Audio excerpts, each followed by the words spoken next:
कक्षा में आप सबका स्वागत है। मैं कुछ प्रश्न पूछना चाहता हूँ। हमारे घर को बिना किसी सूचना कौन आते हैं? यस, अतिथि। यस, अतिथि। जो बिना सूचना आते हैं उसे अतिथि कहते हैं। तो आज हमारे पाठ का नाम है तुम कब जाओगे अतिथि। तो पाठ इस प्रकार है। आज तुम्हारे आगमन के चतुर्थ दिवस पर वह प्रश्न बार बार मन में घूम रहा है, तुम कब जाओगे अतिथि। तो इससे हमें मालूम होता है अतिथि आकर 4 दिन हो गए हैं घर में। तुम जहाँ बैठे निस्संकोच सिगरेट का धुआं फेंक रहे हो, उसके ठीक सामने एक कैलेंडर है।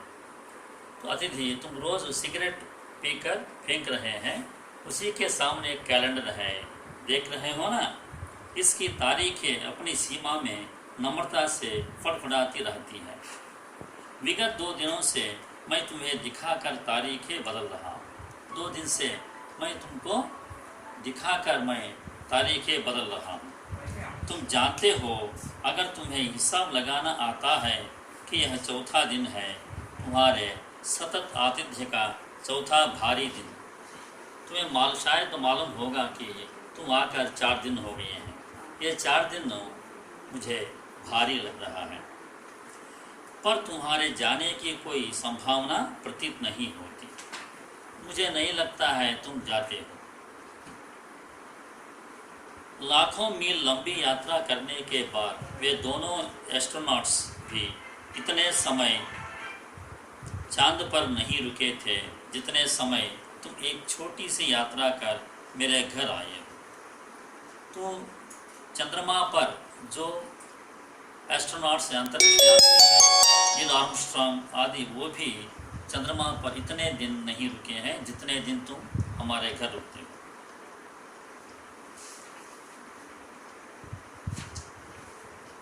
तुम अपने भारी चरण कमलों की छाप मेरी जमीन पर अंकित कर चुके। तुमने एक अंतरंग निजी संबंध मुझसे स्थापित कर लिया। तुमने मेरी आर्थिक सीमाओं की व्यंजनी चट्टान देख ली। तुम मेरी काफ़ी मिट्टी खोद चुके। अब तुम लौट जाओ अतिथि। तुम्हारे जाने के लिए वो उच्च समय अर्थात हाई टाइम है। क्या तुम्हें तुम्हारी पृथ्वी नहीं पुकारती? तो अभी 4 दिन हो गए हैं, तुम जाओ ना अतिथि। यही तुम जाने के लिए सही समय है। उस दिन जब तुम आए थे, मेरा हृदय किसी अज्ञात आशंका से धड़क उठा था। अंदर ही अंदर कहीं मेरा बटुआ कांप गया। उसके बावजूद एक स्नेह भीगी मुस्कुराहट के साथ मैं तुमसे गले मिला था और मेरी पत्नी ने तुम्हें सादर नमस्ते की थी। जब तुम हमारे घर में तुम्हारे चरण कमल रखे हैं, तब मेरा मन कांप गया है। फिर भी हमने स्नेह भीगी मुस्कुराहट के साथ तुमसे आलिंगन किया है और मेरी पत्नी ने तुम्हें नमस्कार कहकर स्वागत किया है। तुम्हारे सम्मान में वो अतिथि, हमने रात के भोजन को एकाएक उच्च मध्यम वर्ग के डिनर में बदल दिया था। तुम्हें स्मरण होगा कि 2 सब्जियों और रायते के अलावा हमने मीठा भी बनाया था। तुम्हारे खातिर हमने उच्च मध्यम वर्ग के डिनर में हमने एक डिनर के रूप में बदल दिया था। तुम्हें याद होगा कि 2 सब्जियों और रायते के अलावा हमने एक मिठाई भी बनाई थी। तो इस सारे उत्साह और लगन के मूल में एक आशा थी कि दूसरे दिन किसी रेल से एक शानदार मेहमाननवाजी की छाप अपने हृदय में ले तुम चले जाओगे। ये सब बनाने के पीछे एक ही आशा है कि तुम अगले दिन ही तुम रेल पकड़कर जाओगे एक अच्छे अतिथि के रूप में। हम तुमसे रुकने के लिए आग्रह करेंगे, मगर तुम नहीं मानोगे और एक अच्छे अतिथि की तरह चले जाओगे। हम तो तुम्हें रुकने के लिए और एक दिन रुकने के लिए अनुरोध करेंगे, लेकिन तुम नहीं मानोगे और एक अच्छे अतिथि के रूप में तुम चले जाओगे। पर ऐसा नहीं हुआ। दूसरे दिन भी तुम अपनी अतिथि सुलभ मुस्कान लिए घर में ही बने रहे। दूसरे दिन भी तुम नहीं गए, तो वैसी मुस्कुराहट से तुम घर में ही बने रहे। हमने अपनी पीड़ा पी ली और प्रसन्न बने रहे। हम अपने दुख को पीकर हम प्रसन्न बने रहे। स्वागत सत्कार के जिस उच्च बिंदु पर हम तुम्हें ले जा चुके थे, वहाँ से नीचे उतर हमने फिर दोपहर के भोजन को लंच की गरिमा प्रदान की और रात्रि को तुम्हें सिनेमा दिखाया। फिर दूसरे दिन दोपहर के भोजन को हमने लंच की गरिमा प्रदान की, रात्रि को तुम्हें सिनेमा भी दिखाया। हमारे सत्कार का यही आखिरी छोर है, जिससे आगे हम किसी के लिए नहीं बढ़े। यही हमारे सत्कार का आखिरी सीमा है, इससे आगे हम नहीं बढ़ सके। इसके तुरंत बाद भावभीनी विदाई का वो भीगा हुआ क्षण आ जाना चाहिए था, जब तुम विदा होते और हम तुम्हें स्टेशन तक छोड़ने जाते, पर तुमने ऐसा नहीं किया। फिर भी तुम नहीं गए। तीसरे दिन की सुबह तुमने मुझसे कहा, मैं धोबी को कपड़े देना चाहता हूँ। तीसरे दिन सुबह सुबह तुमने मुझसे कहा कि मैं धोबी को कपड़े देना चाहता हूँ। यह आघात अप्रत्याशित था और इसकी चोट मार्मिक थी। मैं इसकी कल्पना नहीं की मैंने। ये तो मेरे लिए एक चोट जैसी है। तुम्हारे सामीप्य की वेला एकाएक योग खबर की तरह खिंच जाएगी, इसका मुझे अनुमान ना था। पहली बार मुझे लगा कि अतिथि सदैव देवता नहीं होता, वह मानव और थोड़े अंशों में राक्षस भी हो सकता है। तो तुमको देखने के बाद मुझे ये लगा कि अतिथि सदा देवता ही नहीं, कभी कभी मानव और थोड़े अंशों में राक्षस भी हो सकता है। किसी लॉन्ड्री पर दे देते हैं, जल्दी धुल जाएंगे, मैंने कहा। मन ही मन एक विश्वास पल रहा था कि तुम्हें जल्दी जाना है। तो धोबी को क्यों देना, लॉन्ड्री को दे देंगे, वो जल्दी दे देता है। तो मेरा विश्वास है तुम जल्दी जाओगे। कहाँ है लॉन्ड्री? चलो चलते हैं, मैंने कहा और अपनी सहज बनियान और औपचारिक कुर्ता डालने लगा। कहाँ जा रहे हैं? पत्नी ने पूछा कहाँ जा रहे हैं? इनके कपड़े लॉन्ड्री पर देने हैं, मैंने जवाब दिया।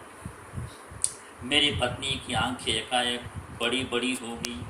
आज से कुछ वर्ष पूर्व उनकी ऐसी आंखें देख मैंने अपने अकेलेपन की यात्रा समाप्त कर बिस्तर खोल दिया था। यह जवाब सुनकर मेरी पत्नी की आंखें बड़ी बड़ी हो गई हैं।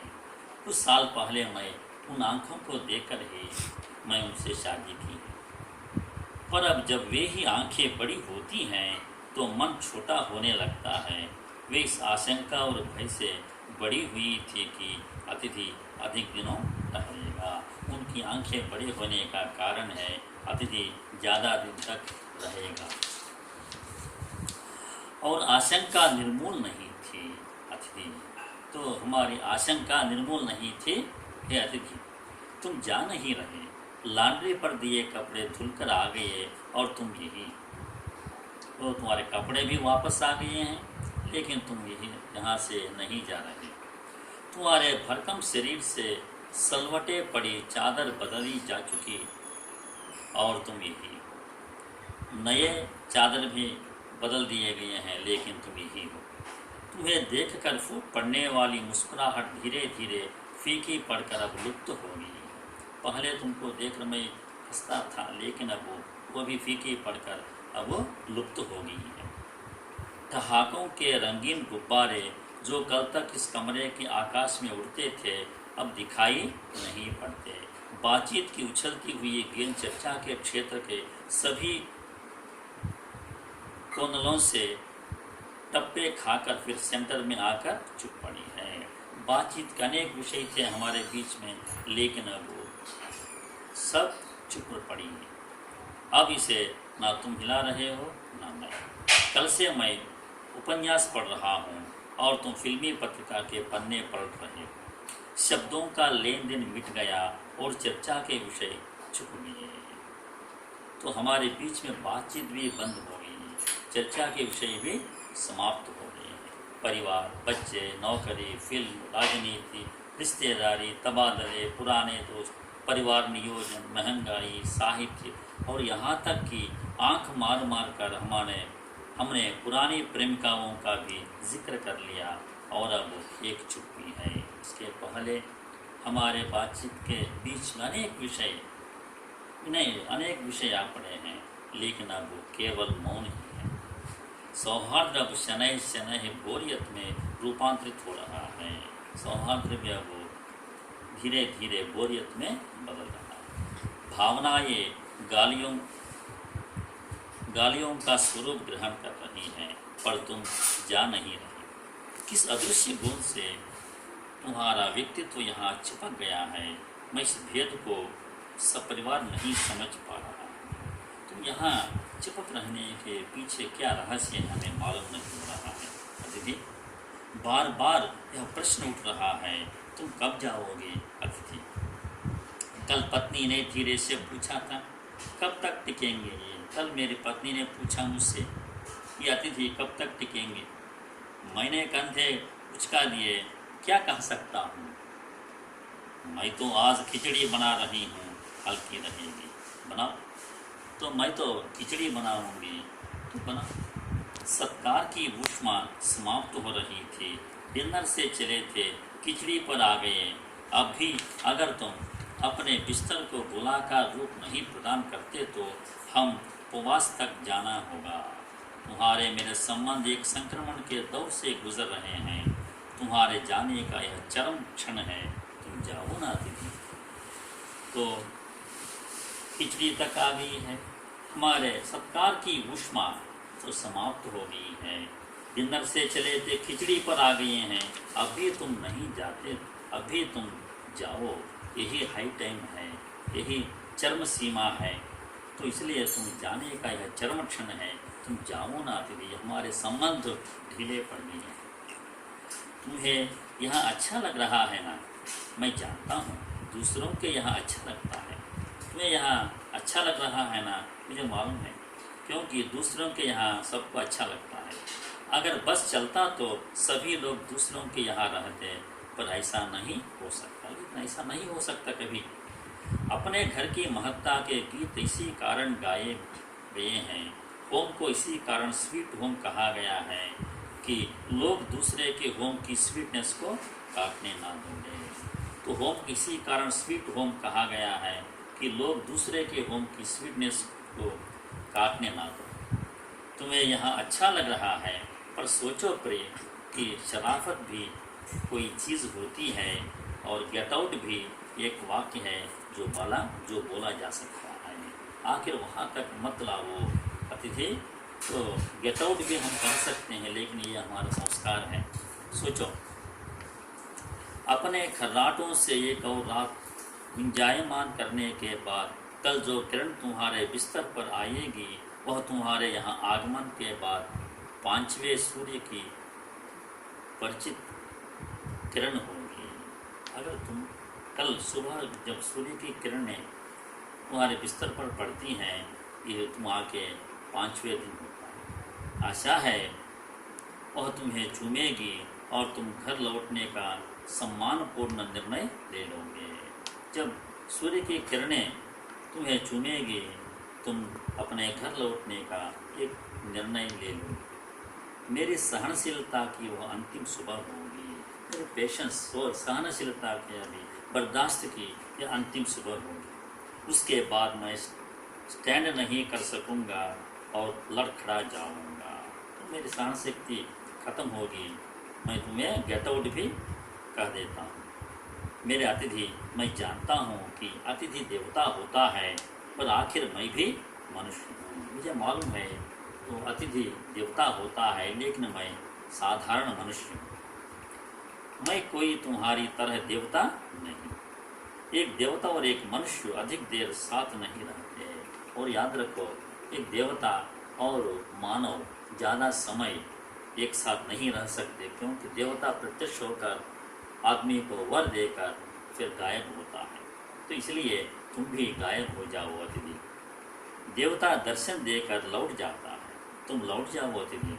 इसी में तुम्हारा देवत्व सुरक्षित रहेगा, इसी में तुम्हारे तुम्हारी बड़प्पन है।